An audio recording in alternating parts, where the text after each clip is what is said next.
একা একই বিদেশ। আমি তো যাই বারবার, তা আমি এদের চিত্র দেখি, বড় ব্যথা লাগে, মাঝে মাঝে একা একা চোখে পানি আসে। কিন্তু হায়, এটা তো পরিবেশ, পরিবার বোঝে না, আত্মীয় স্বজন বোঝে না, ভাই ব্রাদার বোঝে না, সমাজ বোঝে না। যদি বুঝতো তাহলে বাংলাদেশের সবচেয়ে বেশি ভ্যালু হইতো এই প্রবাসী রেমিটেন্স যোদ্ধাদের। এদেরকে রাস্তায় যে দেখতো সে সেলুট দিত। প্রত্যেক জিনিস চলার জন্য একটা পাওয়ার লাগে, পাওয়ার। পাওয়ার বোঝেন? হ্যাঁ, মোবাইল সচ্ছল থাকতে হইলে ব্যাটারি চার্জ লাগে, ঠিক না? চার্জ না থাকলে, নেটওয়ার্ক যতই ভালো হোক কিন্তু চার্জ না থাকলে, এরকম ইঞ্জিন যতই ভালো হোক, গাড়িতে যদি গ্যাস আর তেল না থাকে চলবে না, ঠিক না? বাল্ব যতই দামি লাগান, বিদ্যুৎ যদি সাপ্লাই না থাকে তো জ্বলবে না। আপনার আমার এই ছোট জীবনটার পাওয়ার হইল রহমত। আল্লাহর রহমত যদি আপনার আমার সাথে না থাকে, তাহলে না যুবক 1 মিনিট চলতে পারবে, না বৃদ্ধ চলতে পারবে, না নারী না পুরুষ। যদিও এটা বোঝা মুশকিল, কিন্তু মাইনা নেন। আর আপনি আর আমি চলতেছি শুধু আল্লাহর রহমতের ভিতরে। রহমতটা হইল পাওয়ার, পাওয়ার। এই জন্যই আল্লাহ আমাদেরকে বুঝাইতে চেয়েছেন যে দ্বীনি কথা যখন শুনবে তো তুমি পরিপূর্ণ মনোযোগ দিয়ে শুনবে। কোরআনী কথা যখন শুনবে, আবার আল্লাহ আমাদেরকে আদেশ দিছেন পরিবেশটাকে বিলকুল নীরব রেখা শুনবা। কেননা নীরবতা যত বেশি হয় মনোযোগ তত বাড়ে। নীরবতার সাথে মনোযোগের একটা কি আছে, যোগসূত্র আছে। যত নীরব হয় দেখবেন রাত্রে আওয়াজ দিলে দূরে যায়। কেন? কেননা রাত্রে হলো নীরবতার পরিবেশ। এই জন্য আস্তে আওয়াজ দিলেও কোথায় যায়? দূরে যায়। আর দিনের বেলা নীরবতা পরিবেশ না, এই জন্য গলা ফাটায়া আওয়াজ দিলেও শোনে না। এই জন্য নীরবতার সাথে মনোযোগের একটা যোগসূত্র আছে। এই জন্য আল্লাহ হুকুম দিছেন যে দ্বীনি কথা খুব মনোযোগ দিয়ে শোনো, পরিবেশটাকে নীরব রাখো। তাইলে আমি ব্যাটারি ফিট করে দিব, ব্যাটারি চার্জার ফিট করে দিব। চার্জার বোঝেন তো? এটা তো বোঝেন, অটো চার্জ হইতে থাকবে, অটো। যেমন কিছু জিনিস আছে অটো চার্জ হয়। কি এখন দেখেন না গাড়ি বেরিয়েছে, কি অটো না? আরে এটারে কি বলে? আরে নতুন নতুন দেখেন না প্রাইভেট কার বাহির হয়েছে, এটারে জানি কি বলে, ভুলে গেলাম। হাইব্রিড। এটা চলতে থাকে আর ব্যাটারি অটো কি হইতে থাকে, 40-এর নিচে চালাইলে আর তেল খরচ হয় না, ব্যাটারির চার্জ দিয়া চলতে থাকে। 60-এর উপরে গেলে তখন তেল খরচ হয়। তা আল্লাহ বলে যদি এইভাবে শুনো, পরিবেশ এরকম থাকে, তো আমরা তোমাদেরকে হাইব্রিড ব্যাটারি লাগায় দিব। এটার নাম হলো রহমতের ব্যাটারি। তুমি চলতে থাকবা, চার্জ হইতে থাকবে। শুনবো তো এরকম? আমি আসরের পরে যতটুকুই শুনতেছিলাম, রাস্তায় আসতে আসতে বয়ান চলতেছিল, কথা বলার ভঙ্গিও বলতে পারেন বা প্রশ্নও বলতে পারেন, যে আমাদের আসমানি এলেমের প্রয়োজন কেন, কোরআন হাদিস আমাদেরকে শিখতে হবে কেন। কথা বলার ভঙ্গি অথবা কি প্রশ্ন, কোরআন হাদিস আমাদেরকে কেন শিখতে হবে, প্রয়োজন কি। আজকে আমরা এটার প্রয়োজন বুঝি না। যেটার প্রয়োজন মানুষ বোঝে, দিলে গাথে, ওটার জন্য সব কিছু বিলায়া দিত রাজি। কিন্তু যেটার প্রয়োজনীয়তা মানুষের দিলে গাথে নাই, মানুষ বোঝে না, ওটার জন্য কিন্তু এক পাও চলাও মুশকিল, এক কদম চলাও মুশকিল। আর যেটার প্রয়োজনীয়তা বুঝে আসছে, ওটার জন্য কিন্তু দেশান্তর হইতো মানুষ দ্বিধা করে না। আপনি দেখেন, জানি না এখানে কোনো প্রবাসী আছে কিনা, আছে কেউ?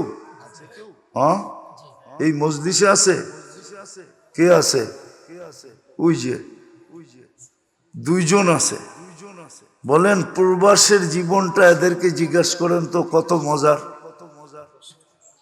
মজার? প্রবাসের জীবনের মতো কষ্টের কোনো জীবনই নেই। আপনি যতই লাগেজ দেখেন, আপনি যতই বাড়ি গাড়ি প্রবাস থাইকা করছে দেখেন, কিন্তু যতক্ষণ সে প্রবাসে থাকে ততক্ষণ সে জানে যে কত কষ্টে থাকে। ওই কবিতাই সত্য, কি যাতনা বিষে কবু আসি বিষে, কি যাতনা বিষে কবু আসি বিষে ডংসিনী যাকে। কি যাতনা বিষে, বিষের যে কি জ্বালা, এটা যাকে ধ্বংসন না করছে সে ছাড়া কেউ বুঝবে না। ঠিক কসম খোদার, প্রবাসের কষ্ট কেউ বুঝবে না, যে প্রবাসে কত কষ্ট। একটা উদাহরণ দেই, ওনারা একমত হবে।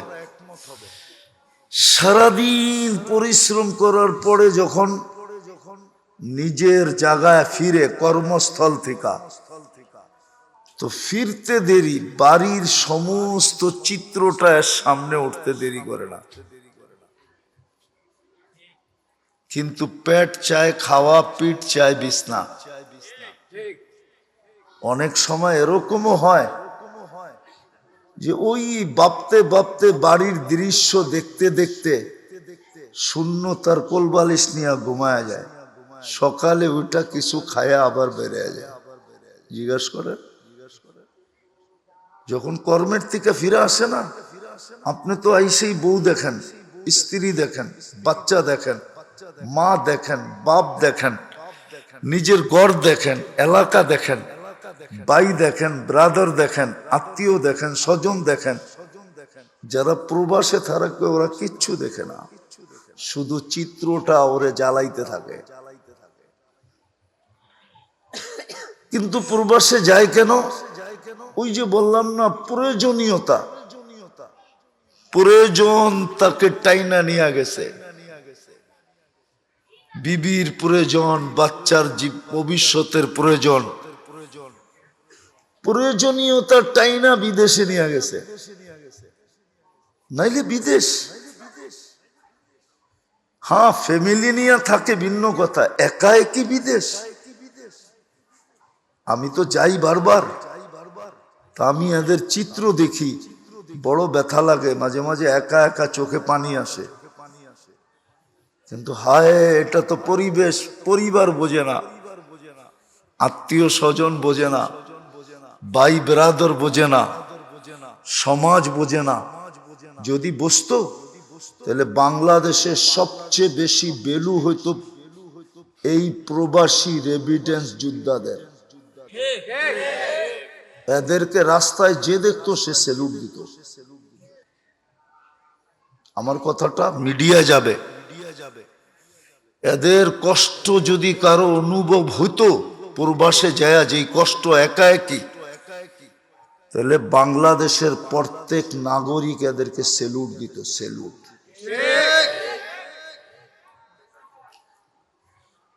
সেলুট দিত, সেলুট দিত প্রবাসীদেরকে। আমার তো মনে হয় যে কাউকে যদি ভাতা নাও দিত সরকার, তাহলে যারা প্রবাসে 15-20 বছর খাইটা আসছে এদেরকে পরিপূর্ণ ভাতা দেওয়া আমাদের জন্য দায়িত্ব ছিল। এরা আমাদের দেশের কোমরকে সোজা করছে। হ্যাঁ, আপনি ভাইবা দেখেন, যাকে এটা আলাদা আলোচ্য বিষয়। একটা জিনিস বুঝানোর জন্য এত কথা বললাম যে আমরা কোরআন হাদিসের বিদ্যা শিখবো কেন, কি প্রয়োজন? আজকে প্রয়োজনীয়তা আমরা জানি না। যেরকম আপনার হাতের মোবাইলটা, এটা একটা মেশিন, মেশিন না? এটার অপারেটিং শিখতে হয় না? শিখতে হয় না? অপারেটিং বুঝেন তো? পরিচালনার পদ্ধতি শিখতে হয়, ঠিক না? হ্যাঁ, আমার তো মনে হয় যে মোবাইল বানাইছে ও এতটুক নারী নক্ষত্র জানে না যতটুক আমগো পিচ্ছি পিচ্ছি পোলাপান জানে। আর যুবকরা তো জানেই জানে, ঠিক না? মাঝে মাঝে ওরা কোম্পানির পর্যন্ত ভুল ধরে ফেলে, এতটুকু নারী নক্ষত্র জানে, ঠিক না? আচ্ছা, এখন আসল কথা আসেন, যদি এই মোবাইলটা চালানোর জন্য পরিচালক দরকার হয়, পরিচালনার পদ্ধতি জানতে হয়, তাহলে আমার শরীরটাও তো একটা মেশিন না? মেশিন না? মেশিন মানো তোমরা, যুবকরা মানো এটা যে একটা মেশিন? হ্যাঁ, শুধু মেশিন না, এটা একটা সুপার মেশিন। কি সুপার মেশিন না? সব মেশিনেই তো এই মানুষ নামের মেশিনটা অস্তিত্ব দিল, ঠিক না? তুমি না দিছো, আমি না দিছি, কিন্তু কেউ না কেউ তো দিছে। ওই লোকটা কি? ওই লোকটা মানুষ। ওটা কোনো ফেরেশতা না? ফেরেশতা?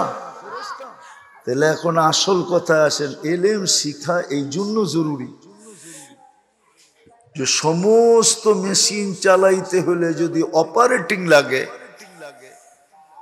পরিচালনার পদ্ধতি লাগে, পরিচালক লাগে, তাহলে এই মেশিনটা চালানোর জন্য পদ্ধতি নাই। কেননা সমস্ত মেশিন তো মেড ইন মানুষ, ঠিক না? মেড ইন, মনে হয় বুঝাইতে পারি না। আপনি বলবেন জাপান, আরে জাপানের মানুষ তো বানাইছে, ঠিক না? তাহলে আসল হইল মেড ইন, আর এই মেশিনটা তো মেড ইন আল্লাহ। মনে হয় বুঝাইতে পারি না। এই মেশিনটা মেড ইন আল্লাহ। যদি মেড ইন মানুষ চালাইতে অপারেটিং লাগে, অপারেটর লাগে, নিয়ম কানুন পদ্ধতি লাগে মানুষের বানানোটা চালানোর জন্য, তাহলে এটা তো মেড ইন আল্লাহ, এটা চালানোর কোনো পদ্ধতি নাই।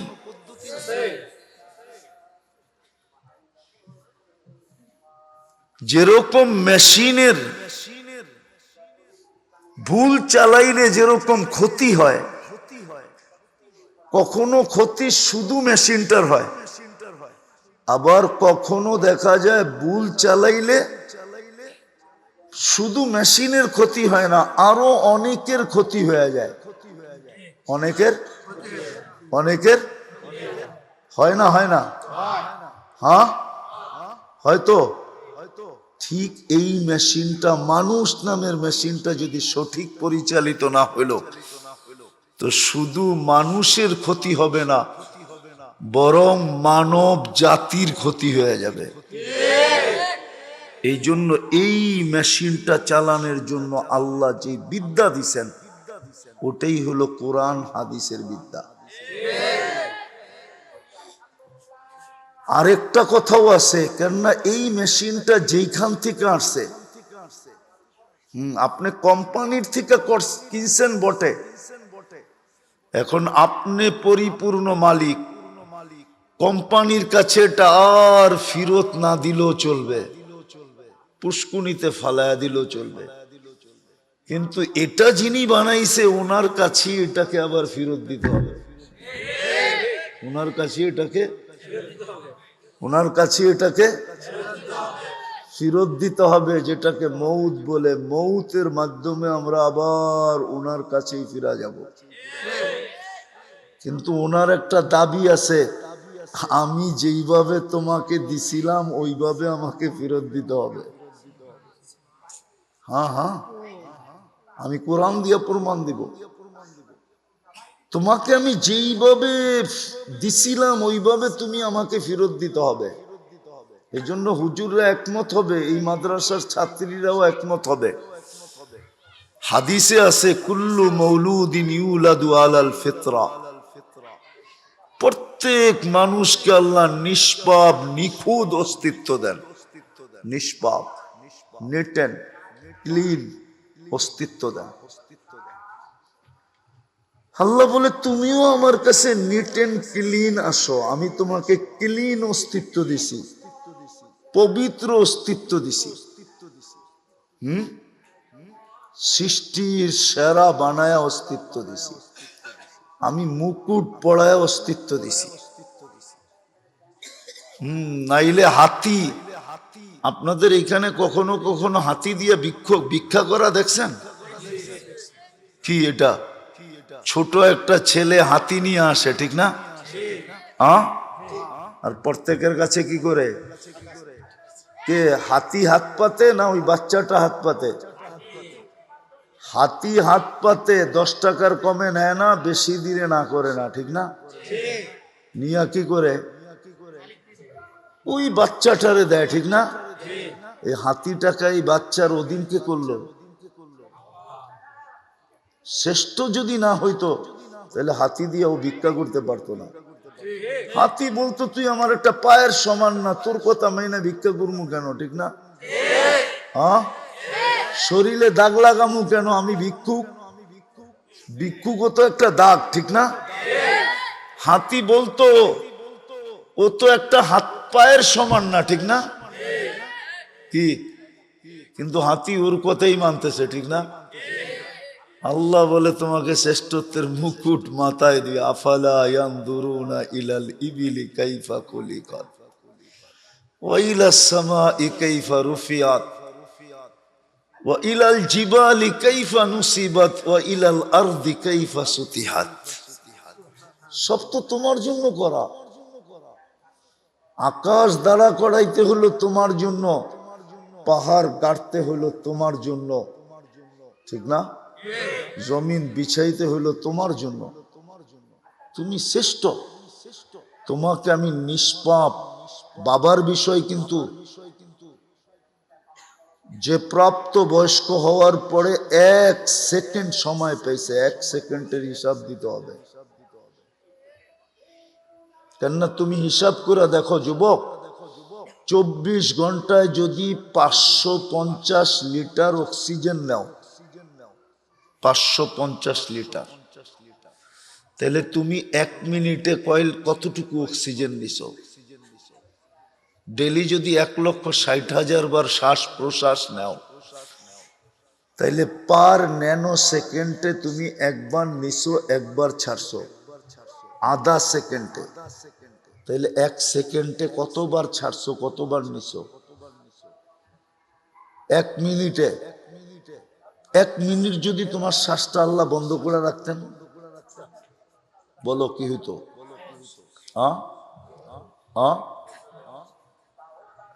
আচ্ছা, মৃত্যু নাই হইতো, তো শ্বাস বন্ধ হওয়ার কারণে তুমি ছটপটটা কিরকম করতা? এটা বলো আগে। মৃত্যু নাই হলো, ছটফট তো হইতো। ছটফট বোঝেন না? মাঝে মাঝে গ্যাস বুকে আটকায়া যায় না?